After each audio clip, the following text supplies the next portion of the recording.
I focused for maybe a good 6 years on systemizing and proceduralizing the business to such a point, and then appointing key leaders that ran parts of that to such a point where I basically did myself out of a job.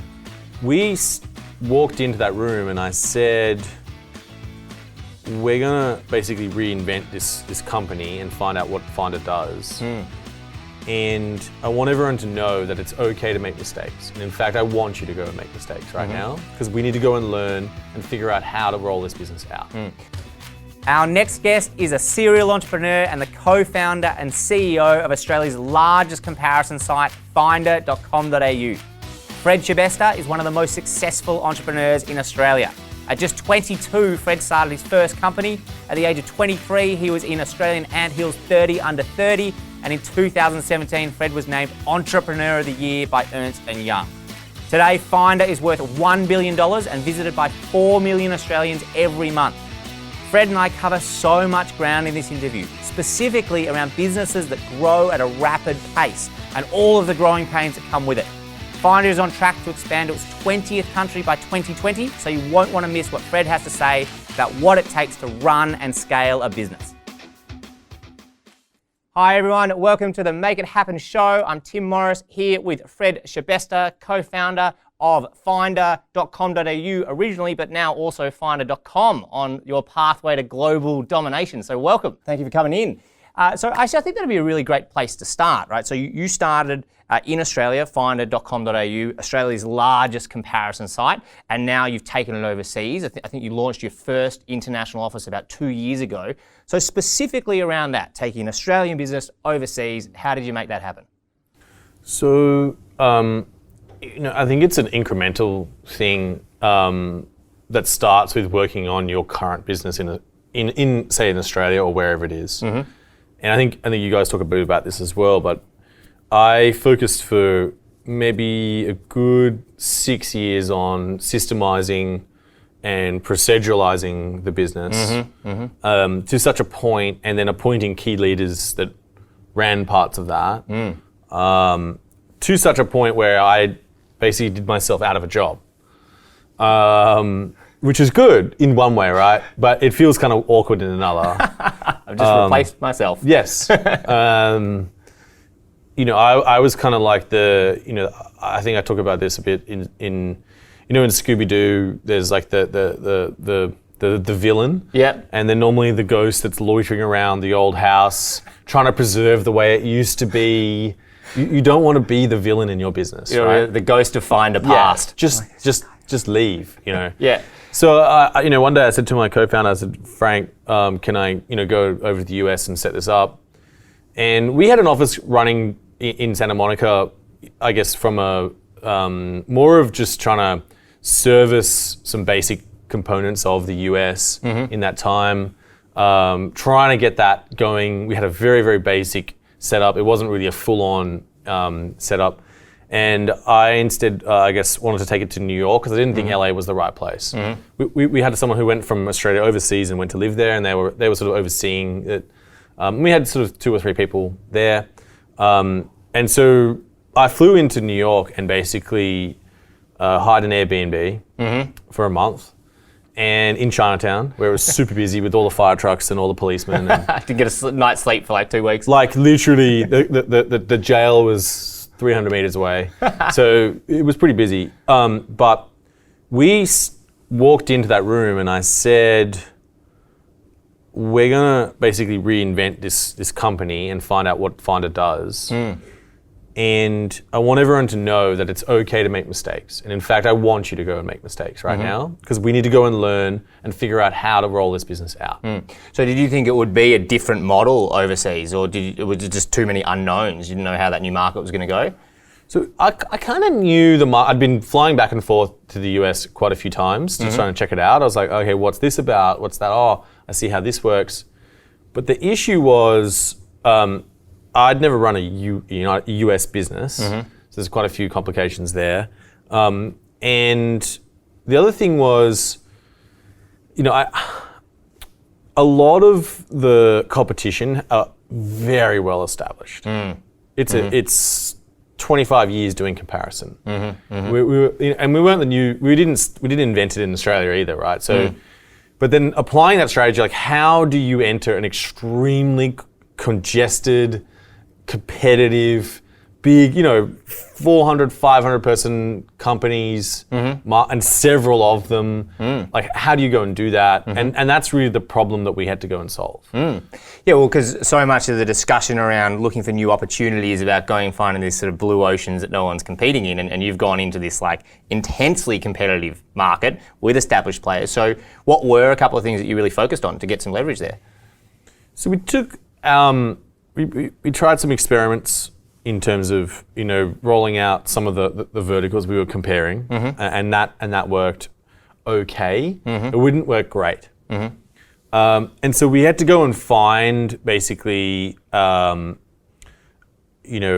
to experiment and find something that we did better than everyone else, and that process was brutal because we thought in Australia we're like so strong, you come here, it's like in the US it's like you're nobody, no one knows who you are, no one cares who you are, no one's, are people aware and looking for this, a new provider? Not really. So how are you going to angle that? So we started basically finding smaller verticals that we could compete in to some extent.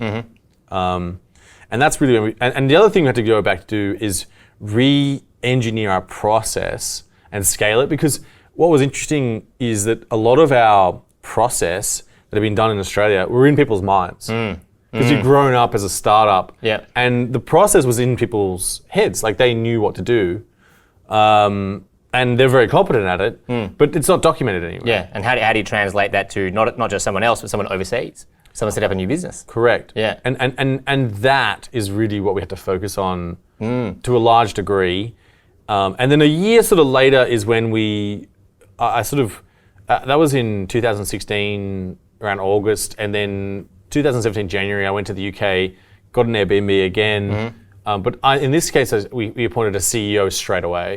Is that someone with local market knowledge? And someone we kind of worked with like a little bit in our previous company. We had a public, we sold a company to a public company, and we worked as a group of companies all together, and he went on to be the CEO of that company. And then, because we knew him to that extent, we said, okay, you can lead this business for us. The issue, I guess, with that is, we had to make sure that the standards and processes that were set up are good enough for him to take and just run. Because there's no way you can be in New York, Sydney, and UK at the same time to help those people. It's just impossible. Yeah. It's just like you can't live like that. So digging actually a little bit deeper into this, because it's such an area that so many business owners kind of, when they get to a point where they've got this team and it needs to start operating without them with hands on everything, it's like getting these systems down and processes down is that big step they need to make. How specifically did you do that? So, well, I define a system as let's sort of separate that. When I think about a system, that to me is the information store. So normally when I start with an information store, it could just be a spreadsheet. And that's actually what we did. We just, made a spreadsheet with some columns, and we'd never done this before, which sounds, again, crazy, right? Yeah. But that's because everyone knows what to do in Australia. That's what we do, and then we wrote the steps. We either video recorded it or we wrote down the steps of what you need to do. And that's an extremely tedious, annoying process. It feels really low leverage. It's annoying. And it's sort of, this is what would happen at this step. This is the template you use, and we just wrote it all down. And that was really hard. Like I would say that was probably some of the hardest things we did throughout that month. Was it hard because it did feel like unfulfilling work, or was it actually hard getting what people kind of intrinsically knew they were doing, actually getting them to explain it in a way that someone else could follow? Yeah, 100%. Like no one, it's almost like they're unconsciously competent. Yeah. So they've been doing it so well to such a standard they don't even really know how they get it. They have no idea. So, that's what we do. Yeah. And it's like, okay. And you need to put that into words that are universal and understandable. You can't use internal terminology. Yeah. You need to start from. And so basically, I had to reinvent not only myself in what I did and my role and who I was and what I was good at, but also reinvent the company. And what does it do? And then that sounds insane, but it's like what do we actually do? What is the steps we follow? What is the expectation we want? And so that other people can go, oh, I see what we're trying to get to and trying to do, and why we're trying to do that. Yeah. And that's just not easy. No, not at all. So that was a big project in and of itself, and sort of finding these verticals that you could differentiate yourselves in was the other step that you were doing there. And so how long did it take to actually get a full team established over in the States and kind of operating themselves? It took me a good year and a half of, I would spend 2-3 long month stints in New York. And then I would, come back to Australia and just sort of reconnect with what's going on there. I went several times again to the UK to help them as well.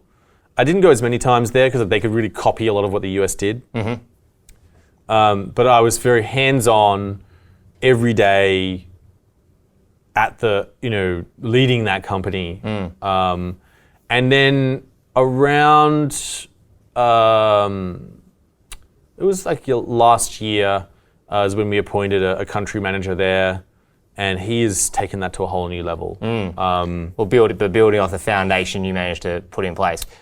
Great skeletal bones and process, and culture and values is sort of been laid down to some extent, and then there's another skill in growing that, right? Yeah. And protecting that, and I'm not very good at that. Well, I think we see that as a very common pattern, right? I think you're a real trailblazer, right? You go in like exactly in this scenario. You go and say, how on earth are we going to take this business from here and reimagine it over here and get it started? And that's a very certain set of skills. But then you need to bring in people to go, right, I'll do the growing, more of the mechanics and the day-to-day and the more operational side of running the business. They tend to be very different people. I agree with you. And so is Frank, who's your business partner and has been in a number of ventures, do you guys have that kind of complementary capability? Yeah, I think Frank's he's really good at that consistent operation of the company, continuous improvement and growth, and maintaining that it carries on. And that stability is one of the only reasons why we could grow the company, is because he could maintain and manage and keep that solid, while I went and built the next little inception. And then I took it one step further and planted another one in the UK, and Frank was probably like, what? That was a big step, but and that stretched us, because we're a bootstrap company. We cash flow funded the whole thing. Wow. That's impressive. And that's we were sort of gone down a pretty big J curve, in that experience. And that's been very intense, to say the least. It's been very, very intense. But, I think I sort of come, and I think this is something I know a lot of entrepreneurs can imagine, and that's something I'm wrangling with myself, is when do you take those kind of risks? So just touching on having those sort of complementary capabilities. So what about for entrepreneurs who are a solo founder? They've been running the business themselves for a while, and it is getting to the point where they're like, all right, I think this is getting a little bit beyond my control. When should they look at trying to bring on that operational capability? Yeah, so I think it's really good to get them in sort of, I'd say, fourth or fifth person. Okay. Oh wow. I mean, that's pretty specific. It's very early. Yeah. They may not have all of the skills in that operational capacity, but they're people who care about process. They care about they just naturally care about those things, and they have to go basically and learn the entire company. That you've created and you are creating. Yeah. and I think in that's what I've seen, with again already two. I think with Frank, he did that with the first business. I think he did that with the Finder, and then we had another key founder of Finder is Jeremy Cabral, and he's done that as well. Mm-hmm. He is actually the COO, so he actually manages all operations. In that sense, and then with the new business, it's about 4 people, but it's just sort of worked out its thing. It's a beautiful little system. It's a tiny little one, and I love it. It's just this tiny little microbe of a business, and it just sort of like makes money and profit. And I'm like, wow, look at this beautiful thing. And so, do you have someone starting to take the operational reins in that, or they're just getting there? Yeah. Yeah. So they have. They just naturally gravitate towards it, right? Yeah. And you bring in people, and they either are keen or they're not. Yeah. And that's what I love. I love seeing that, and I guess I do a thing called actively forgetting. And I talk about this a bit. Is basically, you start something and you appoint someone as a leader, and instead of getting in their way, I actively forget about the entire thing, and leave. That sounds like a couple of entrepreneurs that I know. Because what that's doing, that's perfect, because that's letting you get out of the detail and start looking at the bigger picture and start looking like what's the future going to be like? What are the big initiatives you want to do? What are the big risks that you as the entrepreneur want to take that you were touching on earlier? And there's no way you can do that if you are stuck in the detail. And there's also the natural inclination, do you want to be stuck in the detail? Or do you want to actively forget? Yeah, I think I have that ability to go from extreme detail to the extreme big picture and anywhere in between. And people, I think, enjoy talking about that. I'll talk about, the other day I was looking at lines of code for a product that we just rolled out that helps people pay their bills with cryptocurrency. And I went all the way down to the formula and the mathematics of it. Because that is like the most important thing. And so I think when I look at those things, I try and make an assessment as best I can. I go, okay, with this detail or this concept, how much impact is this going to drive? And that's really hard to do. And sometimes it is reading that contract or reading that email and going all the way down to that very fine detail, because that's probably the highest leverage thing. And in this case, it was the formula that powered the entire... It's crucial. Yeah, it was like, it had to be right. Yeah. Otherwise, we're going to lose money. Yeah. Or we're going to make money, and that's... Yeah, but I think the great thing there is like it's zooming right down when it's super high leverage. But then when it's not high leverage, other people are starting to do it for you. Something else you touched on just quickly through all of that was around culture and values. And you were talking about when you had got the US operations to a point where it had this skeletal infrastructure in place and a good culture and values. Super important in high growth businesses or in any businesses. How do you actually keep a really good culture flowing through a business when you take it from someone like Australia all the way over to the rest of the world? So, it's not easy, and but sort of I think key flags come up every now and then, and these are my sort of key things. Number one, I think personally hiring the first 5 or 6 people is key. And ensuring that they would culturally represent the company. And then I think it's about, I call it sort of curating the culture. So it's kind of like, imagine a garden and then this big giant weed starts like just ballooning up in one area and just usurping all the other plants. It's like, okay, maybe we don't need that plant. That doesn't seem right. It's a good weed. Yeah, it's really growing, but it's probably not the actual culture we want. So you have to basically remove that. Yep. And that's really hard, right? Because, they're probably that person who's representing that culture could be very strong. They probably represent a whole group of other people as well that are bonded to the company. And you know that you have to make a change, right? Because the culture, something's going off course. Yeah. So I call that really cultural pruning to some extent. Yeah. And normally there are people who hold that, and then once they leave, then that part of the culture disappears, and it gets reformed over with what you wanted, and you can plant other stuff in there. And I think that's the ongoing maintenance. Like if you're talking about the bare bones, you know, just strong values, understandable values, and everyday talked about values. How many values do you guys have in Finder? 5. 5. Yeah. What's your favourite? Go live. Go live. Yeah. Great. So just always be pushing to go live. Things that are on the internet exist. You know, if it's not on the internet, it doesn't exist. Yeah. Okay. Finder. So conceptual is fantastic, in development is fantastic, but nothing's as good as going live. Nothing's as good as on the internet getting feedback and iterating and improving. There's no comparison. Great. And so how do you bring that to life every day? Is it through just talking about it a lot, or is it having in principles and practices? How do you bring it to life? So we have an onboarding presentation from the founders. You know, the values are, you know, written around, but they're very simple, right? And they're everyday language. It's like, oh, you know, I just wanted to get a final decision on this thing, and I will sign off and say go live.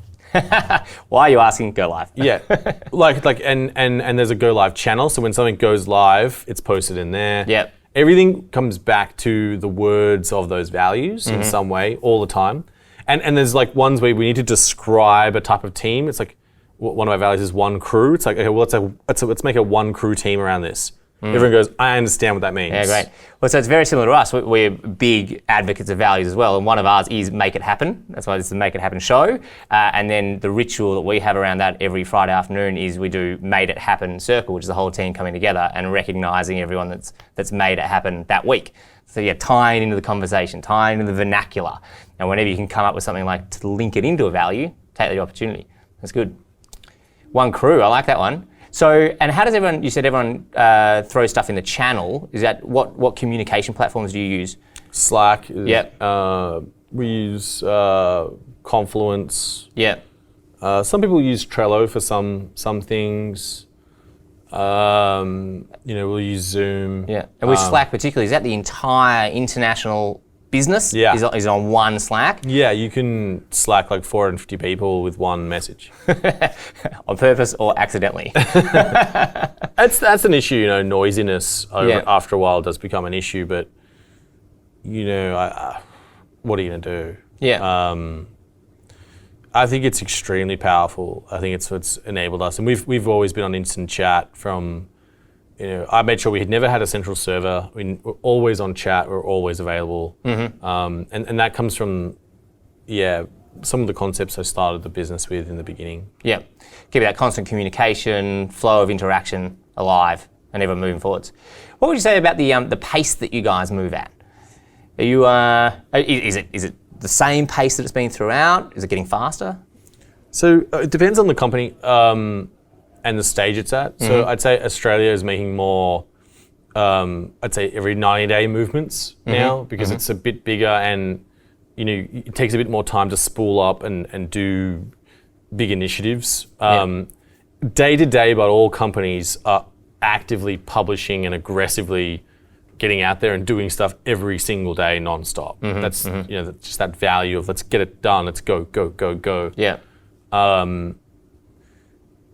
The smaller ones, so they run, I guess, on a 30-day cycle. Yeah. And then when they get a little bit bigger, they run to 60. Gotcha. And then I love how compared to big corporate organisations, if you said, all right, we're going to work on a 90-day cycle, they'd be like, that's lightning. And in your world, that's like, no, they're out to 90 days. I'm like, that's forever. What's happening in 90 days? Who knows?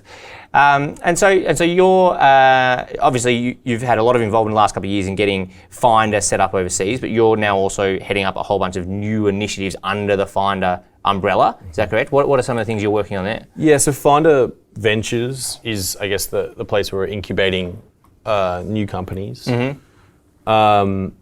The first one we've launched is HiveX, which is basically a stockbroker for cryptocurrency. It's like OFX for cryptocurrency.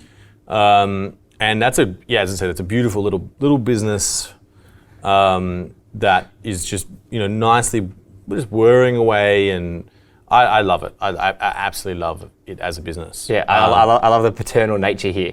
I can feel the love of the business. It's so like a beautiful sandwich shop. Tiny, and it sells one sandwich and that's all it does. Yeah. And everyone buys that one sandwich. Watch out, it's going to grow up, it's going to want to diversify, it's going to become a deli. 100%. And I think about that a lot, like, the natural state of where a company can grow. And I think Finder is one of those ones where it can really octopus to all sorts of places just because of the name, and there's endless of things to compare. Yeah. Actually, it's one of the things I was most impressed by when I was having a look at Finder, just getting ready for this, is how many categories or verticals, particularly Australian businesses in. Do you have a strategy around branching out into new categories, or is it just kind of seeing what works? Yeah, we're trying to compare everything. Good strategy. But that's going to take a long time. Yeah. But step by step, we're doing our best to do that. I think if you type in like best barbecues right now, you can see our comparison. Best shampoo, like it's getting, we're getting in there. Getting pretty deep. Yeah. But I think that's the promise, right? You when you go to Finder, you can compare anything. Yeah. And so coming back onto the new ventures, right? And so obviously cryptocurrency is an area that you've said, right, we think there's a real growth potential in this area. How do you personally find spaces that you think there's opportunity?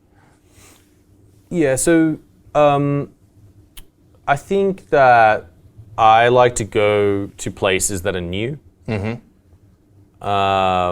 where it's uncharted. You need to figure stuff out quickly. No one knows what to do. That's how I got into the internet. Yeah. I was building websites in 2001, when we had dial-up modems and selling them to companies, right? Yeah. And no one really knew what, and I sort of have been on that journey all throughout that. And I feel blockchain and cryptocurrency is the same thing, right? I can see the same parallels all day, every day of what we do and what I saw last time. And this time, the difference is I feel more comfortable and confident to make bigger bets. And I kind of know when to also pull back. Does that make sense? So we've made lots of investments and we've had to pull back in them in this space. We've made mistakes. In the crypto space, 100%. Yeah. What stage do you think cryptocurrencies are at? I think it's dial-up modem days. Same thing. You remember it was expensive to get hosting on your website. It's expensive to buy a domain name. It was really hard to build websites. No one could be on the telephone at the same time. Yeah, like you can't play Doom with your friends and and your mum do a phone call. Yeah, not going to happen, right? So super early. Okay, so that's like the real, just like the building blocks getting put in place.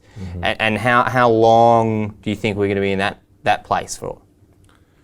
I think that I think it's going to be another 2 to 3 years before we see a major movement, or even 5 before we see something, a new application. And there are a lot of companies, and that's where this ICO boom went, that have made all sorts of incredible new technologies and new pieces of use case and applications. And the companies that were already there or watching are going to take those ideas and take them in, right? Yeah. Do something slightly different with them. Yeah, and apply them and go, oh, I see what you've done there, nice, and I'll apply that in, right? Like Google stole AdWords from Yahoo. Yahoo invented AdWords. Yeah. Apple stole the GUI from Xerox. Yeah. And Microsoft stole the operating system from Xerox, right? It's not. There are inventors, and we're at that stage. Yeah, and then that's going to get picked up by someone else for the next stage. Right. Yeah, really interesting. And so, actually, looking at a couple of other areas before we come back to trying to recap some of the main points that we've covered off today. Where else do you think there's great opportunity? So there's crypto and that space, but where else is a great opportunity coming up? So, I think that I have controversial ideas on this, but that's what we want. Yeah. Okay. I think this is intense, but I do think a trend that's happening right now is the legalization of cannabis is happening. And there is massive innovation and regulation changes that are happening in that space. Huge opportunity. A friend of mine just raised a couple of $1 million for a marketplace to connect medical marijuana growers with the doctors that prescribe it here in Australia. Yep. It's coming. I agree. I think it's, if they were to invent alcohol today, it would be banned, right? It would be a banned substance. And everything goes through these phases, and I think it's very close to going next. California has, when I was just in LA a couple of weeks ago, it was cannabis billboards everywhere, right? Yeah, wow. Wow. There's something going on here. Well, yeah, what an opening of a market. Correct. Yeah, that is fantastic. And I think that's a great opportunity. Yep. I think that, there are, as I said, places where technology, regulation are converging and changing. I think the industry, that Finder's in as well, fintech, is also an opportunity, and we're very focused on that. And we've obviously got ventures, and we've got a very exciting product coming up, and I can't talk too much about it, but when it drops, we'll be like, hey, you kind of heard about it here. Well, it is going to definitely be quite a it'll be a changer. Awesome. And I think the fintech space has got a lot of regulation. It's got a lot of government oversight right now for it to change. There's cadence in it changing. There are new digital banks, all sorts of things that are coming up. I do think that will be another area that's massive opportunity. Yeah, amazing.